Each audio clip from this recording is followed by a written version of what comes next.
নমস্কার, দুপুর 12টা মানে এই সময় খবর দিনভরের। আমি অতনু রয়েছি আপনার সঙ্গে খবর দিনভরে, এবং প্রথমেই অস্ত্র উদ্ধারের খবরে নজর রাখতে হবে। তার কারণ শাহজাহানের ডেরা থেকে যে অস্ত্র উদ্ধার হয়েছে, খোলা বাজারে সে অস্ত্র মেলে না। অনলাইনে বুক করবেন, কন্ট্যাক্ট করে কিনবেন, সে উপায় নেই। তাহলে এই অস্ত্র শাহজাহানের ডেরায় এলো কিভাবে? কিভাবে এই অস্ত্র কেনা হয়েছিল? গোয়েন্দারা কি মনে করছেন? সরাসরি প্রতিনিধি অর্পিতা আমার সঙ্গে রয়েছেন, বলতে পারবেন। অর্পিতা, কি মনে করছেন গোয়েন্দারা?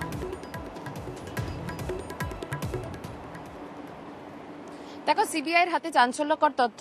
গতকালকে আবু তালেব মোল্লার বাড়িতে যে ম্যারাথন তল্লাশি চলে, সেখানে যে অস্ত্রগুলি উদ্ধার করা হয়েছে, সেই বাজেয়াপ্ত করা অস্ত্রগুলি নিষিদ্ধ এবং সেগুলিকে ডার্ক ওয়েবসাইটের মাধ্যমে কেনা হয়েছে বলেই সন্দেহ করছেন গোয়েন্দারা।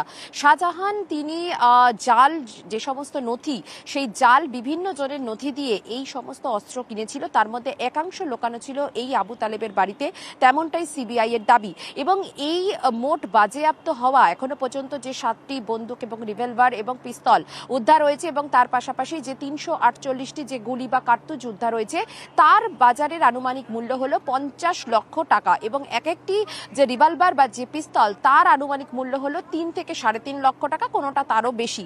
অর্থাৎ এই যে লক্ষ লক্ষ টাকার যে সমস্ত আগ্নেয়াস্ত্র এখানে পাওয়া গেছে, সেগুলি বেশিরভাগই হচ্ছে নিষিদ্ধ, খোলা বাজারে তা বিক্রি হয় না, এবং সেগুলি ডার্ক ওয়েবসাইটের মাধ্যমে অর্ডার করা হয়েছিল বলে সিবিআই এর গোয়েন্দাদের ডার্ক ওয়েবসাইটের মাধ্যমে কেনা হয়েছে। অর্থাৎ গুগলে, ইন্টারনেটে সার্চ করে আপনি এই অস্ত্রগুলো কিনতে পারবেন না, বরং ট্র্যাক করা সম্ভব হবে যে আপনি এই অস্ত্রের খোঁজ করছেন, যে অস্ত্র বেআইনি, যে অস্ত্র নিষিদ্ধ। তাহলে আপনাকে আলাদা ভিপিএন ব্যবহার করতে হবে, ডার্ক ওয়েবের মাধ্যমে যোগাযোগ করতে হবে তাদের সঙ্গে, যেসব অস্ত্র ব্যবসায়ীরা এই ধরনের অস্ত্র বিক্রি করেন, অর্থাৎ নিষিদ্ধ অস্ত্র বিক্রি করেন। অর্থাৎ ডার্ক ওয়েব এমন একটা বিষয় যেখানে আপনার গতিবিধি সহজে ট্র্যাক করা সম্ভব নয়, আর সেই জন্যই ডার্ক ওয়েব ব্যবহার করে এই নিষিদ্ধ অস্ত্র কেনা হয়েছিল বলে গোয়েন্দারা মনে করছেন। কিন্তু এই অস্ত্র বেচেছেন কারা, কোথা থেকে এলো এই অস্ত্র, সে সম্পর্কে কিছু জানা গিয়েছে অর্পিতা?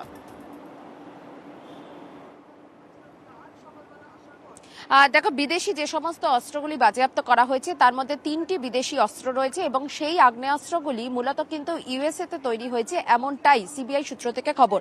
অর্থাৎ তাহলে কি মার্কিন মুলুক থেকেই এসেছিল এই বিদেশি অস্ত্রগুলো?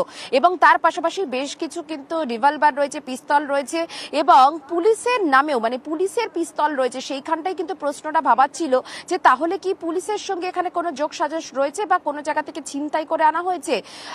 সিবিআই এর দাবি যে শাহজাহান যেহেতু জাল নথি দিয়ে একাধিক সময় অস্ত্র কিনেছে, সেক্ষেত্রে কোনোটা হয়তো সেই রকমই কোনো পুলিশ পার্সনের কোনো নথি দিয়ে সেটাকে কেনা হয়েছে, এবং সেক্ষেত্রে এই পুলিশের যে রিভলভার, সেই রিভলভার নিয়েও কিন্তু তারা তদন্ত করছে। তবে এই 3টি যে বিদেশি আগ্নেয়াস্ত্র, যার কিন্তু মূল্য অনেকখানি বেশি, এবং যেগুলো মূলত ইউএসএ তে তৈরি হয়েছে বলে সিবিআই দাবি করছে।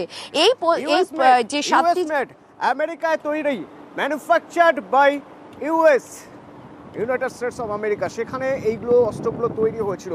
তারপরে হয়তো অন্য কোনো দেশের ডিলারের হাত ধরে এসেছিল, কিন্তু আমেরিকা যোগ উঠে এলো সন্দেশখালির সঙ্গে। সন্দেশখালি আমেরিকা এক লাইনে চলে এলো যখন এই অস্ত্রগুলো ইউএস মেড লেখা রয়েছে।